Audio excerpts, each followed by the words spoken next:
오늘 또 말씀으로 함께 하시는 우리 하나님, 이 말씀 우리 마음속에 새기고 이 말씀이 이번 한 주간 동안 우리를 지켜주시고 인도하시는 복된 말씀이 꼭 되기를 바랍니다. 아멘. 여러분, 성경 안에 기록된 내용이든 아니면은 우리가 역사를 보든 간에 그 위대한 일을 한 사람들이 나와 있죠. 주역을 감당한 사람들이 있고 또 조역을 감당한 사람들이 있는데, 위대한 일들, 큰 일들, 주역을 감당하는 사람들의 그 사람들의 삶을 보게 되면은 두 가지의 공통점이 있습니다. 첫째는 그 모든 사람들이 다 고난을 겪었다라는 것이고, 또 하나는 그 고난을 당했을 때 이겼다라는, 할렐루야. 고난을 당했고 그리고 고난을 이긴 사람들이 바로 큰 일을 감당했던 사람인 것을 볼 수가 있습니다. 자, 여러분, 이렇게 위대한 인물들은 고난이라는 이 푸른불에서 잘 연단된 자들이었습니다. 여러분, 고난은 두 가지가 있습니다. 시련과 시험이 있어요. 시련과 시험이 있는데 이 시련과 시험을 하나로 우리가 고난이라고 이야기를 합니다. 그러면은 시련은 무엇이고 그리고 또 시험은 무엇일까요? 시련은 하나님이 선한 목적으로 하나님의 백성을 훈련시키는 방법이 시련이에요. 하나님이 그의 백성을 훈련시키기 위해서 그렇게 사용하시는 도구가 시련이라는 그런 도구예요. 여기에 대표적인 사람이 누구냐 하면은 욥이라는 사람입니다. 그런데 이 시련을 당할 때는 이것이 하나님이 나에게 이렇게 어떤 신앙과 믿음을 크게 만들려고 하는 그런 의도가 있는 걸 잘 몰라요. 그러니까 우리가 시련을 당할 때 어려움들을 겪죠. 그런데 욥은 이런 시련의 고난을 당하면서 그 고난과 시련을 잘 견뎌 나갔어요. 결국은 정금 같은 사람이 돼요. 할렐루야, 아멘. 정금 같은 사람이 되었어요. 이 시련은 풀과 같아서 거기를 통과한 사람들은 불순물이 싹 제거돼요. 그래서 정금과 같이 100% 순도의 그 금과 같은 사람으로 만들어지는 것입니다. 또 시험은 성도를 넘어뜨리기 위한 마귀의 유혹을 우리가 시험이라고 그래요. 이 시험은 믿음으로 잘 이겨내야 합니다. 대표적인 분이 예수님이십니다. 예수님이 40일 금식하시고 마귀에게 걸려 시험을 당하셨죠. 이때 예수님이 무엇으로 이겼죠? 말씀으로 이겼습니다. 아멘. 바로 믿음으로 이긴 것을 볼 수가 있습니다. 그런데 여러분, 성경을 보게 되면은 이 시련과 이 시험을 합쳐서 고난이라고 그렇게 표현을 하고 있습니다. 고난을 이기는 힘은 바로 열정입니다. 할렐루야, 아멘.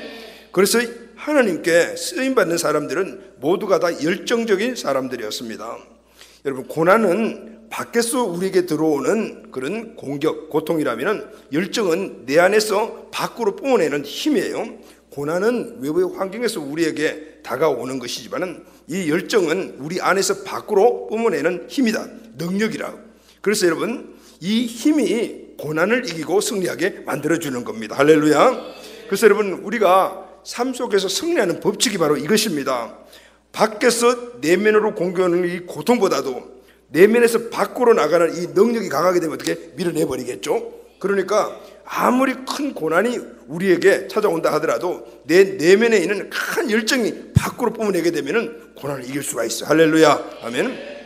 그래서 우리는 승리하는 삶을 살기 위해서 항상 열정이, 내 안에 있는 열정이 외부에서 나에게 공격이 오는 고난보다도 커야 돼요. 아멘. 외부에서도 고난을 당할 때 우리가 안에 있는 열정이 크게 되면 이것을 밀어버린단 말이죠. 그렇기 때문에 우리는 승리할 수가 있는 것이죠. 자, 그럼 여러분, 이 열정은 어떻게 해서 생기는 것일까요? 아무데나 생기는 것이 아니에요. 그냥 일어나는 것도 아니에요. 외부로부터 해서 공격을 우리가 계속 당하죠. 여러 가지 많은 시험과 시련을 우리가 당할 때 계속해서 밖으로 밀어내고 하다 보면 안에 있는 열정이 강해져요. 그래서 이 열정은 외부로부터 오는 시련을 이기고 계속해서 돌파해 나가면서 점점 커가는 거예요. 그래서 외부에서 우리에게 이렇게 다가오는 이 고난과 시련을 우리는 무서워하지 말아야 돼. 할렐루야. 비록 부딪혀서 어떤 경우에는 우리 열정이 연약해서 우리가 실패하기도 하고 패하기도 하지만은 그러나 계속해서 밀어내고 계속해서 돌파해 나가게 되면은 결국은 어떤 강한 것이 우리에게 시련과 어려움으로 공격하더라 이길 수가 있는 거야. 할렐루야. 이렇게 시련을 이기면서 점점 앞으로 나갈 때 우리는 강하고 위대해지는 겁니다. 이런 위대해진 이 강한 사람이 결국은 위대한 일을 감당할 수가 있게 돼요. 여러분, 리더십의 대가인 존 맥스웰은 이런 이야기를 했어요. 사람을 위대하게 만드는 것은 고난을 이기는 열정의 힘이다 라고 했습니다. 다시 말하게 되면 수많은 고난을 이긴 사람들이 위대한 사람들이 되었다고요. 철로 역정을 쓴 신앙의 사람 존 버녀는 이 감옥이라는 고난의 현장에서 만들어졌다. 미국의 초대 대통령 워싱턴은 벨리 포즈의 눈더미 속에서 만들어졌다. 미국의 노예 해방의 아버지인 링컨 대통령은 작은 통나무 집에서 만들어졌다. 미국을 대경제공황에서 구한 프랭클린 루스벨트 대통령은 어릴 때부터 소아마비 장애라는 이 고난을 통해서 만들어졌다. 인류의 최고의 악성 베토벤은 기머거리였고, 인류 최고의 천재라고 일컬어지는 아인슈타인은 어릴 때는 지진아라는 평가를 받았다. 메이저리그의 최대 홈런 베이브 루스는 1330개의 삼진을 당했던 선수였다. 위대한 사람 가운데 하나인 헬렌 켈러는 귀먹고 말 못하고 앞 못 보는 소녀였다. 이들은 이런 고난의 풀무불 속에서 열정이라는 힘을 가지고 그 고난을 통과하면서 인류 역사에 많은 사람들에게 큰 영향을 줄 위대한 사람이 되었던 거예요. 할렐루야, 아멘. 하나님께 쓰임받는 사람들도 보게 되면 모두가 순탄한 삶 속에서 순탄하게 위대한 일을 한 사람은 한 사람도 없어요. 모두가 어려운 환경을 통과하면서 그 열정을 가지고 이겨나가며 실패할 때도 있었지만, 그러나 그 실패에 굴하지 않고 또 일어나 나가면서 계속해서 열정을 크게 만들어 결국은 승리하는 삶을 살았고 위대한 일을 감당했던 사람들이 되었던 것입니다. 할렐루야. 모두가 고난을 당할 때 가슴 속에서 타는 이 열정으로 이기기 때문에 위대한 사람들이 되었어요. 그럼 여러분, 현재 여러분들이 생각할 때 나에게는 왜 이 시련이 있고 왜 고난이 있지? 왜 이런 어려움들이 있고 우리 환경은 이 모양 이 꼴하지야? 이렇게 생각하는 사람들도 분명히 있을 거라고요. 그런데 여러분, 오늘 그런 환경 속에서 이건 나에게 너무 힘들어, 그래서 나는 일어설 힘도 없어, 그냥 주저앉아가지고 그 환경에 제압돼 살아갈 사람도 있는가 하면은 아니야, 일어나야 돼. 그래서 내 안에서 열정을 끌어내고 그 환경을 이기면서 나가는 사람도 있단 말이죠. 하다 보게 되면은 주저앉을 수도 있고 어려울 수도 있지만은 그 한 단계 한 단계를 나가게 되면은 저와 여러분 모두가 하나님의 위대한 일을 감당하는 하나님의 큰 일꾼으로 사용되게 될 줄로 믿습니다. 아멘. 자, 그럼 여러분, 오늘 말씀을 통해서 우리는 이 귀한 교훈을 우리 마음속에 새기고 모든 삶에 승리할 수 있는 귀한 힘을 우리가 꼭 얻고 또 그 방법과 원리를 한번 생각해 보기를 원합니다. 자, 그럼 여러분, 우리가 고난과 어려운 모든 환경을 할 수 있는 것이 열정이라면 우리에게 이 열정이 있어야 되겠죠. 할렐루야. 자, 나의 내면에서 나오는 열정이 밖에서부터 공격하는 고난보다도 크면은 우리 승리하게 되는 거예요. 믿습니까, 여러분? 밖에서 오는 공격보다 내 안에 열정이 크면은 승리하게 되죠. 여러분, 이 열정을 성경은 불이라고 말하고 있습니다. 이 불은 어떤 불이냐면 하나님이 주시는 불이에요. 할렐루야. 하나님이 주시는 불, 이 불이 우리 안에 있을 때 이것이 열정으로 막 일어나게 되는 거예요. 성경의 위대한 사람들은 한결같이 이 불을 본 사람들이에요. 여러분, 이 불을 보기를 주의 이름으로 축원합니다. 그리고 이 불과 관련된 삶을 살았어요. 하나님의 불을 본 사람들은 그 하나님의 불과 관련된 삶을 살아갈 수밖에 없어요. 그렇게 사람들이, 많은 그 삶을 사는 사람들이 성경에 눈에 기록이 되어 있어요. 창세기 15장에 보게 되면 아브라함은 불타는 횃불을 보았어요. 하나님의 불이었거든요. 이 타는 불 사이로 지나가는 하나님을 딱 보았어요. 아브라함은 그 모습대로 일생 동안 하나님과 함께 사는 임재 속에서 살아가는, 그래서 위대한 사람이 될 수가 있었어요. 여러분, 모세는 떨기나무 숲에 타는 불을 보았습니다. 그런데 그 불을 보니까 꺼지지 않는 불이었어요. 그래서 모세가 받은 불은 꺼지지 않는 불이었어요. 그러니까 모세 안에는 이 꺼지지 않는 불이 있으니까 그는 꺼지지 않는 열정을 가지고 하나님 주신 사명을 감당했어요. 그는 120세까지 살 때 120살까지 살면서 가나안 땅으로 들어가고 싶었지만 하나님 들어가지 말라고 했어요. 그런데 이 120살까지 살면서 그 수많은 어려움들과 광야 생활 속에서 절대로 흩어지지 않고 주저앉지 않고 어떤 고난에도 굴하지 않는 삶을 살았어요. 왜 그런지 아세요? 바로 꺼지지 않는 하나님의 불, 그 열정의 불이 그에게 있었기 때문이에요. 할렐루야.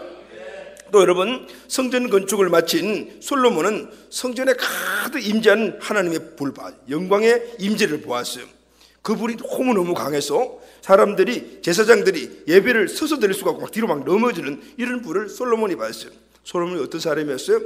그 강력한 불을 보고 받았기 때문에 솔로몬은 지혜의 사람이 되었고 위대한 업적을 이루는 그런 왕이 될 수가 있었던 거예요. 여러분, 이사야 선지자는 성전에서 기도하다가 하나님의 불을 보았어요. 그 불이 제단의 숯불이 되어서 이사야의 입술을 찢었어요. 이사야가 거룩한 사람이 되고 그의 사역이 위대하게 된 것은 바로 그 불을 받았기 때문이었어요. 에스겔도 불을 받았어요. 하나님의 불을 보았어요. 포로로 잡혀가서 바벨론에 있는 그발 강가에서 이 하나님의 불을 딱 보았어요.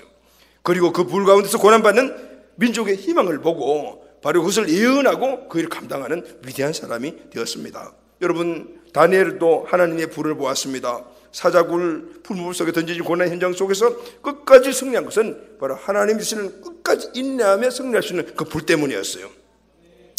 여러분, 이 시대가, 내 환경이 하나님의 불을 보면은 그 시대가 살아나고 내 환경이 살아납니다. 할렐루야, 아멘. 가장 그렇게 연약한 사람이 누구냐 하면은 시대, 환경, 그리고 또 주변의 어떤 여건들에 대해 가지고 그것을 타담해 살아가는 사람인 거예요. 그런 시대, 환경, 여건들이 아무리 강하게 나한테 공격 온다 하더라도 내 안에 꺼지지 않는 강력한 하나님의 불이 있으면 승리하게 될 줄로 믿습니다. 역사의 위대한 사람이 될 수가 있습니다. 사람을 위대하게 만드는 것은 환경이나 어떤 여건들이 아니고 하나님이 우리에게 주신 불임을 믿습니까, 여러분? 이것을 확실하게 우리가 가져야 되는 거예요. 우리 모두 이 불을 보고 오늘 품게 되기를 예수님의 이름으로 축복합니다. 하늘에서 내려오는 신령한 불을 받아 가슴에 품고 이 세상에 뛰어나가 그 불을 풀어놓음으로 말미암아 승리하는 쓰임받는 사람이 될 수가 있다, 그 말이에요. 이 시간에 목사님 여러분들 모두에게 이 역사상 가장 위대한 불이 떨어진 현장으로 여러분들을 한번 모시고 가려고 그래요. 우리가 본문의 말씀이에요. 여러분, 이 본문 말씀은 설교도 한번 여러 번 들었을 거예요. 근데 오늘은 특별히 이 불에 대한 초점을 맞춰가지고 오늘 그리고 다음 시간 두 번에 걸쳐서 여러분들과 말씀을 나누려고 합니다. 오늘 이 불 그냥 성경에 나와 있는 불이 아니고 오늘 이 시간 내 심령 가운데 뻥 떨어지는 불이 되기를 바랍니다. 아멘. 자, 오늘 이 불이 떨어진 현장은 바로 갈멜산입니다. 갈멜산은 이스라엘의 서쪽 해안, 이스라엘 이쪽 서쪽이 지중해잖아요. 지중해 끝에 부분에 있어요. 이 갈멜산에 올라가게 되면 지중해가 딱 보여요. 서쪽 해안에 지중해변에 우뚝 솟은 아름다운 산인데 이 갈멜이라는 이름은 케렘, 포도원이라는 뜻과 엘, 하나님의 뜻이 합해져서 하나님의 포도원 이런 뜻을 가지고 있어요. 갈멜이라는 하나님의 포도원이라는 뜻입니다. 주변에 가면 포도원이 굉장히 많이 있더라고요. 그래서 포도원이고 그 모양도 보게 되면은 포도원 같이 아담에서 포도원이라고 그렇게 지명되는 곳입니다. 높이는 해발 546m. 여러분 546m 같으면 어느 정도 높이가 될까요? 546m 하면 잘 모르잖아요. 우리 광교산 높이가 582m라고 하니까 광교산 높이 정도가 되는 거예요. 그렇게 높지는 않지만은 그런데 굉장히 이렇게 또 산맥은 아니지만 산맥 같은 그런 산이 바로 갈멜산이에요. 여기 폭이 약 8km가 되고 길이는 35km가 되는 그런 큰 산에 속합니다. 이 산의 정상으로 올라가게 되면 1868년에 세워진 갈멜산 수도원이 있습니다.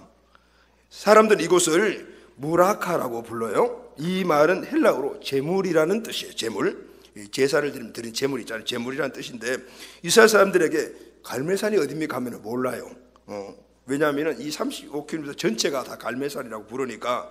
그런데 그러면은 갈멜산 꼭대기에 있는 우리가 알고 있는 이 엘리야의 이 불이 내렸던 제단에 불이 내렸던 그곳은 사람들에게 무라카가 어디입니까? 이렇게 물어야지 알아요.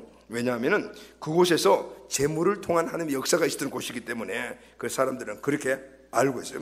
그곳에 제물을 놓고 두 종교가 대립을 해서 그때 생긴 이름이 무라카라는 말이에요. 제물. 자, 그 싸움의 주인공이 누구냐면은 엘리야 선자와 바알 선자들이었어요. 갈멜산 정상에서 동상이 한 개가 올라가 보게 동상이 하나 있는데 그 동상을 보면 굉장히 무서워요. 엘리야 선자가 잔뜩 화가 나가지고 칼을 가지고 이렇게 막 사람을 치려고 하는 이런 모습으로 동상이 만들어져 있는데 그 칼도 확 이렇게 휘어진 칼이에요. 사람의 목을 확 밟고 그 사람의 목을 밟고 있는 그 사람들이 바로 바알 선자들이에요. 이렇게 그런 것을 상징적으로 잘 만들어 놓은 거예요. 가보면 그것을 느낌이 막 오는. 자, 여러분, 그 명패에 보게 되면은 라틴어와 히브리어 하랍어로 그때 선지자 엘리야가 불같이 일어났으며 그의 말씀은 햇불처럼 타올랐다 이렇게 기록이 되어 있습니다. 자, 그럼 여러분, 이 산에서 무슨 싸움이 일어났습니까? 왜 이 산의 이름을 제물이라고 했을까요? 왜 하나님의 불이 그곳에 내렸을까요? 또 엘리야가 싸웠던 바알이라는 존재는 어떤 존재일까요? 이 바알을 이긴 엘리야의 이 무기는 무엇일까요? 오늘 그것을 우리가 함께 알기를 원합니다. 자, 그럼 먼저 여러분 바알에 대해서 우리가 한번 생각해 봅시다. 바알이 뭘까요? 바알이 무엇입니까? 우리가 엘리야의 싸움을 이야기해서 먼저 알아야 될 것이 바로 바알이 어떤 존재인가라는 걸 알아야 돼요. 어떤 존재인가. 바알은 주전 예수님 오시기 약 9세기 전후에 이스라엘에 들어온 이방 종교 신을 바알이라고 그래요. 이방 종교 신 바알인데, 이 엘리야 시대에 북이스라엘의 왕이 아합 왕이에요. 이 아합 왕의 아버지가 오므리인데, 이 오므리 왕은 강력한 힘을 갖고 있었어요. 그래서 북이스라엘의 왕들 가운데 가장 강력했어요. 이 오므리가 왕이 되자 영토를 막 넓히기 시작을 했고, 그 힘이 그 주변 나라들에게 막 미치기 시작을 했어요. 그래서 오므리 왕은 두 가지 일을 했는데, 첫째는 하나는 수도를 사마리아로 옮기는 것이었고, 또 하나는 외국과 무역을 시작을 했어요. 그 무역 대상 중에 하나가 지금 그 이스라엘 북쪽에 있는 레바논이라는 나라였어요. 그 레바논에 지금 현진이가 가 있어요. 그 레바논에 현진이가 가 있는데, 지난번에 그 카톡 문자로 왔는데, 백향목이라는, 목사님 이게 백향나무예요 그러면서 그 문자에서 그 그림을 보냈어요. 근데 백향목 종류가 나는 한 가지인 줄 알았는데, 그 현진이 이야기 들어보니까 종류가 여러 가지래요. 그러니까 현진이 보낸 그 사진을 보니까 이 백향목은 그냥 뭐 가지만 있고 요런 모습이에요. 그런데 이건 말고 산 좀 깊이 들어가게 되면은 진짜 큰 백향목이 있대요. 백향목 나무가 있다. 이 두루라는 곳에, 이 레바논의 두루라는 곳에 이 백향목이 원산지였어요. 원산지. 나중에 그럼 올 때 백향목 하나 뽑아가지고 와라 그렇게 했는데, 그 너무 커서 못 뽑아 온다고 그렇게 이야기를 하더라고요. 두루는 이렇게 백향목의 원산지였기 때문에 나무가 없는 이스라엘은 나무가 없어요. 그러니까 나무가 너무 많이 필요하죠. 그러니까 솔로몬 시대도 그래서 서로 교육을 했어요. 이스라엘에는 곡식이 나고 레바논에는 나무가 나고, 레바논에는 곡식이 안 나고 이스라엘에는 나무가 안 나고, 그러니까 곡식하고 나무를 바꾸는 그 무역을 이 솔로몬 시대도 했는데, 이제 북이스라엘의 오므리가 이 왕이 됐을 때 무역을 하면서 이 백향목을 이제 수입하고 또 곡식을 수출하는 이런 일들을 하면서 이방 왕과 그리고 이 이스라엘 북이스라엘 왕이 가까워졌어요. 여러분, 가까워지게 되면 어떻게 되죠? 서로 친해지다 보니까 이제 가족들도 알게 되었잖아요. 이때 이스라엘의 오므리 왕과 두루의 엣바알 왕이에게는 아들, 딸들이 하나만 있었어요. 오므리에게는 아합이라는 아들이 있었고, 두루 왕에게는 이세벨이라는 딸이 있었어요. 이 두 왕이 친해지니까 그럼 우리 이 자녀들을 결혼시키자 이렇게 해서 결혼을 시켰어요. 이세벨이 이스라엘의 아합 왕과 결혼을 해서 이제 북이스라엘에 와서 살게 되었어요. 근데 여기까지는 문제가 없었어요. 이제 정략적인 결혼을 한 것이죠. 문제가 없었어요. 그런데 그 이후에 문제가 발생하기 시작을 했어요. 이세벨은 바알 종교를 믿었고, 그리고 아합 왕은 어릴 때부터 여호와 하나님을 믿었던 사람이었어요. 이때 이 두 종교가 부딪히면서 문제가 생기기 시작을 했어요. 자, 여러분, 이렇게 아내와 남편이 종교가 달라요. 그러면 어떻게 해야 되겠어요? 한 사람이 종교를 포기를 해야 되겠죠. 다른 종교를 갖고 있으면 계속 부딪힌단 말이죠. 한 사람이 포기를 해야 되는 거예요. 그런데 어릴 때부터 두 사람이 믿던 종교가 다르니까 서로 포기하기가 쉽지 않아요. 아합은 조상 아브라함 때부터 믿어온 여호와 하나님을 포기할 수 없었고, 이세벨은 마찬가지로 어릴 때부터 자기 고향에서 믿기 시작한 이 바알 종교인 바알을 포기할 수가 없었어요. 자, 그럼 여러분, 이때 어떻게 해야 될까요? 자노라, 네가 결혼을 했어. 그런데 너 아내 된 사람이 바알을 믿고 너는 여호와 하나님을 믿네. 그러면 어떻게 해야 되겠니? 코를 깨서라도 교회 데리고 나와야 되겠지, 그지? 그렇지. 그런데 이 아합이라는 이 작자라면 이게 홀라당 이세벨에게 넘어가가지고 여호와 하나님을 믿는 것을 포기해버리고 바알을 믿기 시작해요. 여러분, 결혼 잘해야 되는 거야. 그러니까 알았지? 진짜 잘해야 되는 거예요. 처음부터 일어날 수 있는 요지를 아예 없애버려야 돼. 그게 뭐죠? 예수 믿는 사람하고 결혼해야 되겠죠. 할렐루야. 그런데 예수 믿는 사람, 교회 다니는 사람이 아니고 세계비전 제대학교를 졸업한 사람이라 해야 되는 거예요. 아멘. 왜냐하면 예수 믿는다고 같은 생각을 갖고 있는 거 아니에요. 비전이 같아야 되는 거죠. 결국은 문제가 생겨버렸어요. 왜냐하면 아내의 종교와 남편의 종교가 달라버렸으니까. 그러면은 아합은 끝까지 여호와 하나님을 고집하고 이세벨을 설득을 하든지 뭐 어떻게 하든지 간에 예수님을 믿고 하나님을 믿게 해야 되는데 그냥 홀라당 넘어가서, 그러니까 이 남자들이 문제가 많은 거예요. 원죄의 시작도 결국 남자들의 문제에서 시작이 된 거라. 왜 결국은 여자들이 조금만 유혹하고 조금만 이렇게 살랑살랑 하면은 금방 홀라당 넘어가는 게 남자들인 거예요. 지금 아합도 그런 존재예요. 그런데 이렇게 종교를 바뀌는 게 문제가 아니에요. 그러면 자기 혼자만 종교가 바뀌게 되면 문제가 없는데 이스라엘의 왕이 종교를 바꾸니까 백성들이 어떻게 되겠어요? 자동으로 따라간다. 자동으로. 결국은 온 북이스라엘이 바알을 섬기는 그런 이방신을 섬기는 그런 문제가 일어나기 시작을 했어요. 근데 또 하나의 문제는 그렇다고 해서 여호와 하나님을 안 섬기는 것도 아니에요. 하나님도 섬기고 바알도 섬기고, 다시 말하게 되면 양다리를 걸친 이런 그 종교적인 모습들이 북이스라엘에 일어나기 시작을 했어요. 엄청난 문제가. 근데 여러분, 우리가 알아야 될 것이 하나 있어요. 도대체 바알은 어떤 존재인가? 아합 왕이 바알을 믿고 북이스라엘이 바알을 믿는 게 그게 무슨 큰 문제가 생기는가? 오늘 이 문제를 우리가 한번 알아야 되는 거예요. 여러분, 바알이 무슨 뜻이냐면은 바알이라는 뜻은 주인이라는 뜻을 갖고 있어요. 그런데 그 당시는 농경사회잖아요. 그러니까 농사를 짓는데 바알은 농경신이에요. 그러니까 농사를 잘 되게 해주는 신이다, 그 말이에요. 농경사회니까 사람들이 농사를 잘 짓게 하고 풍년을 만들어주는 신을 당연히 섬기려고 하지 않겠어요? 물론 하나님이 우리의 모든 축복의 근원임을 우리가 믿습니다. 그러나 하나님 믿지 않는 사람들은 이렇게 바알을 섬겼다, 그 말이죠. 바알을 섬겼다. 농사가 잘 되어야 풍요롭고 행복하게 살 수가 있는데, 그러자면은 농사를 열심히 지을 힘이 필요하니까, 그래서 바알교의 상징이 뭐냐면은 소였어요. 소가 힘이 있으니까. 소는 농사를 짓는데 절대 필요한 존재일 뿐만 아니라 힘과 그리고 다산, 또 소를 보게 되면은 뭐 새끼를 낳을 때 이런 말을 낼 수도 있잖아요. 이런 다산에 대한 이 풍요의 상징이 바알신, 바로 바알이었어요. 그리고 또 농사가 잘 되려면 비가 많이 와야 되잖아요. 그러니까 바알은 비를 내려주는 신이라고 생각을 했어요. 그래서 바알을 믿는 사람들은 소를 섬기고, 또 자나깨나 비가 와야 되니까 그러면은 바알신이 좋아하는 게 뭐야, 이렇게 생각을 하면서 바알신에게 제사하고 성전에서 남녀가 거기서 엄란한 짓을 하는 이런 것들이 바알이 좋아한다고 생각을 해서, 비를 내준다고 생각을 해서 그런 짓들을 하는 그런 종교가 바알이었단 말이에요. 그러니까 따지고 보게 되면 이 바알 종교는 신을 위한 종교가 아니고 인간 자신들의 번영과 행복을 위한 종교, 결국은 신의 문제가 아니고 인간 개인의 자기 욕심에 의해서 만든 종교가 바로 이 바알 종교다. 신이 중요한 것이 아니고 내가 중요하다. 그 바알은 단지 비를 많이 내려주고 농사를 풍요롭게 해서 내가 필요한 것을 채워주는 신이다. 결국은 인간의 어떤 목적을 둔 그런 신, 바로 이 바알이었어요. 내가 잘 되면 되지, 무슨 일이라도 할 수 있는 것, 이게 바로 바알을 믿는 사람들의 모습이에요. 신에게 영광을 돌리는 것이 목적이 아니고 인간 번영이 그들의 종교의 목적이었어요.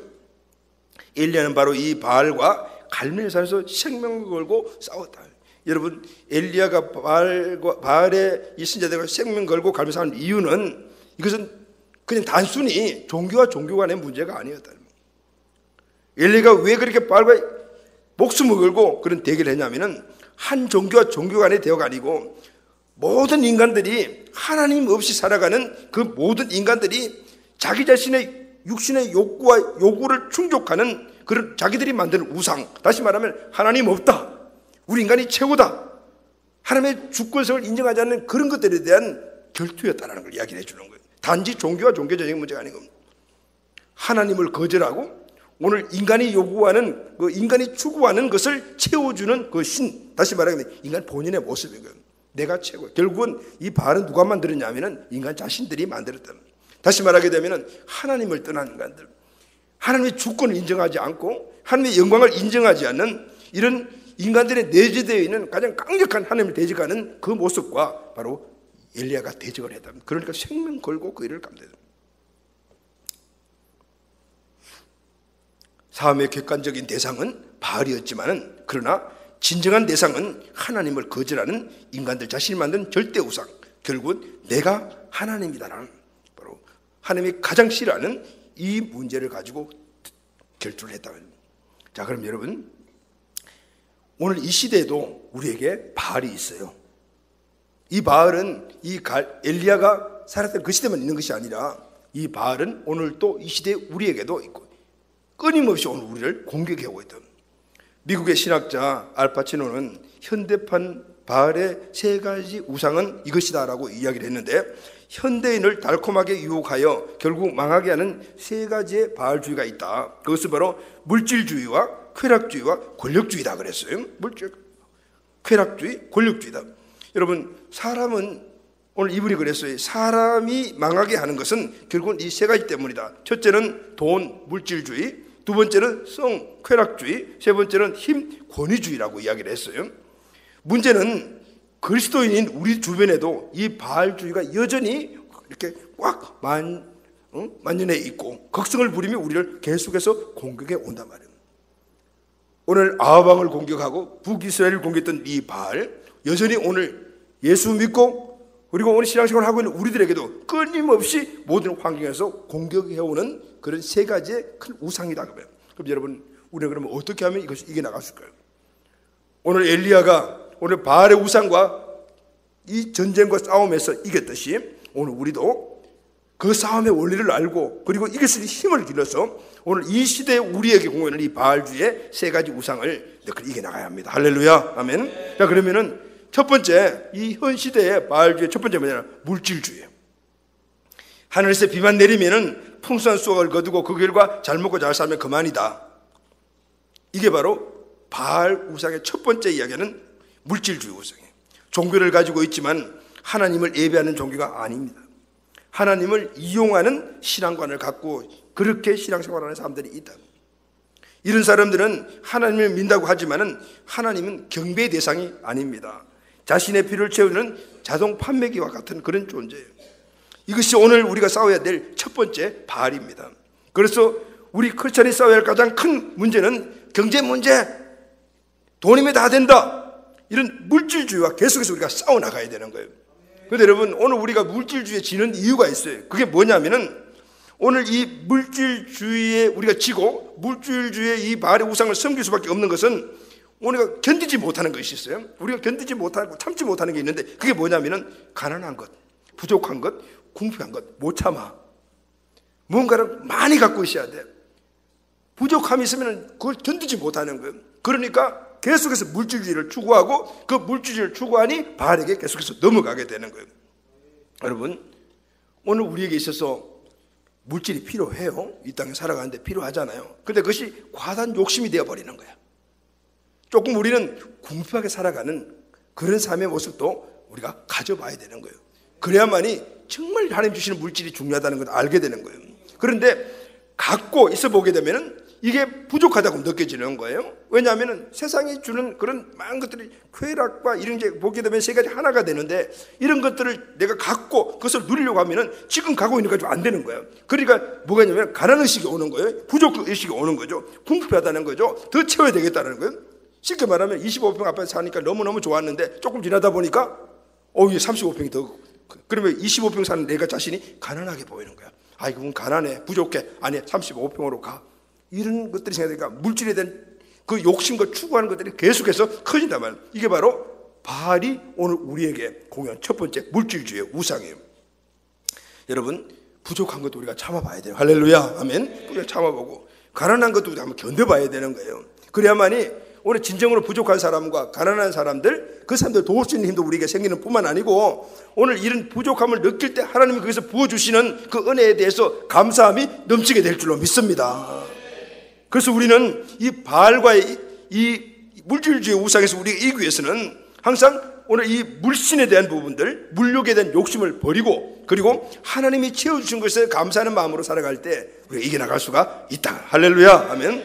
두 번째는 이 물질주의의 자연스러운 결과로 오는 것이 쾌락주의 바알이에요.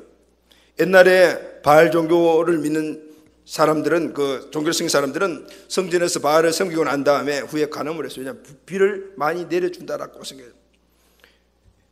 그들은 그 일을 통해서 먹고 살기 위해서 그 일을 했다. 그런데 여러분, 지금의 이 세상의 현 시대 바알주의는 먹고 살기 위함이 아니에요.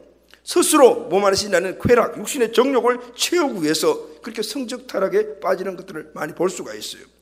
최근에 어떤 모 신문에서 여학생들에게 질문을 했대요. 만약에 물질이 부족하게 되면은 어떻게 해서 물질을 벌 수 있냐, 여러 가지인데 그 중에서 10.4%의 여학생들이 물질이 어려우게 되면 유흥업소에 가가 접대부 노릇을 해서라도 돈을 벌 생각이라고 이야기를 했다라는 거예요. 그게 뭐죠, 여러분? 그 쾌락적인 것, 이런 것들을 채우기 위해서는 내가 무엇을 해도 된다라는 거예요. 이런 주의들이 바로 바알주의에서 온, 바로 쾌락주의에서 온 것이라는 거예요. 요즘 불타는 태양, 여러분 이야기 들어보셨어요? 버닝썬 난리가 나고 있잖아요. 뭐 설교 중이니까 구체적인 이야기를 안 하겠는데, 우리 이거는 19금이니까 너도 들으면 안 돼, 알았지? 이쪽만 들으면 되는 거야. 신문을 보니까 장난이 아니고 가관이에요, 가관. 이게 다 어디서 온 거냐면은 바로 이 바알 우상의 쾌락주의에서 온 거야. 그게 뭐하고 연결이 되죠? 물질하고 연계가 되는 거예요. 바알이 주는 세 번째는 권위주의예요. 권력이에요. 권력을 가져야지 힘을 가진다. 이 힘을 왜 가져야 한다고 생각을 해요? 첫 번째, 두 번째 같이 연결이 돼요. 권력을 갖게 되면은 돈을 많이 갖게 돼요. 왜 사람들이 돈을 갖게 돼요? 쾌락을 얻기 위해서. 결국은 이 세 가지가 함께 가는 거예요. 인간이 가장 연약한 부분들, 이게 바로 바알을 믿으면은 이게 해결된다라는 거예요. 그러니까 북이스라엘 사람들이 하나님을 믿기도 했지만은, 그러나 자기 자신의 이 육신의 욕구들을 채워주는 바알에게로 가게 돼요. 결국은 북이스라엘이 망하는 그 원인이 여기서 나온 것을 알 수가 있어요. 자, 여러분, 이 시대를 사는 우리는 오늘 나 스스로에게 한번 이런 질문을 해봐야 돼요. 나는 무슨 힘으로 이 폭풍처럼 밀려오는 이 바알의 세력과 싸워서 이길 수 있을 것인가? 첫 번째 대답은 이것입니다. 아무리 바알이 막강한 힘으로 우리를 경험한다 할지라도 절대로 바알주의에 타협하지 않는다. 할렐루야. 미지근하게 물에 탄 물처럼 살지 않겠다. 아멘. 바운더리를 정확하게 걷고 살겠다. 아멘. 하나님 주신 뜨거운 열정으로 그 불로 오늘 이것을 이기며 살 것이다. 네, 이 뜨거운 불을 더욱더 강화시켜 나갈 것이다. 오늘 이 의식이 우리에게 확실하게 있어야 돼요. 아멘. 생명을 걸고 꼭 그렇게 살겠다. 이 확실한 결단이 있을 때 오늘 우리 안에서 바로 이기려고 하는 강 결심과 함께 이기는 힘들이 계속해서 불로 열정으로 일어나게 될 줄로 믿습니다. 이 시대에 선제라고 불리는 유명한 토저 목사님이라는 분이 계셔요. 이분은 그분이 쓴 세상과 충돌하라라는 책에서 이런 말씀을 했어요. 과거에 교회 위에 하나님의 불과 영광이 나타났을 때는 세상이 교회를 따라왔다. 그러나 이제는 교회가 세상을 따라가고 있다. 이 교회는 성도라고 이야기해도 마찬가지입니다. 과거의 교회는 세상을 향해서 은과 금은 내게 없거니와 내게 있는 것은 내게 주니 곧 나사렛 예수 이름으로 걸으라 이렇게 선포를 했다. 그러나 지금 교회는 내가 가진 것은 은과 금뿐이다. 그러니 나사렛 예수는 다른 데 가서 알아보세요. 이렇게 이야기를 한다는 거예요. 여러분, 교회가 얼마나 약화되었나, 우리 성도들이 얼마나 약화되었는가. 맞아요. 오늘 교회 안에 예수 그리스도가 없고 세상이 갖다주는 바리가 되는 물질, 쾌락 이런 것들이 가득 차 있는 이런 모습들을 우리는 심찮게 발견할 수가 있어요. 그리고 이분은 이렇게 말했어요. 사랑하는 교회들이여, 이제는 세상에 비유를 맞추지 말고 하나님께 비유를 맞추라. 아멘. 우리가 의지할 분은 오직 하나님 한 분밖에 없다. 교회들이여, 하나님이 주신 믿음으로 다시 세상을 제압하라. 세상과 타협하지 말아라. 요한 웨슬리가 한 말이 그립다.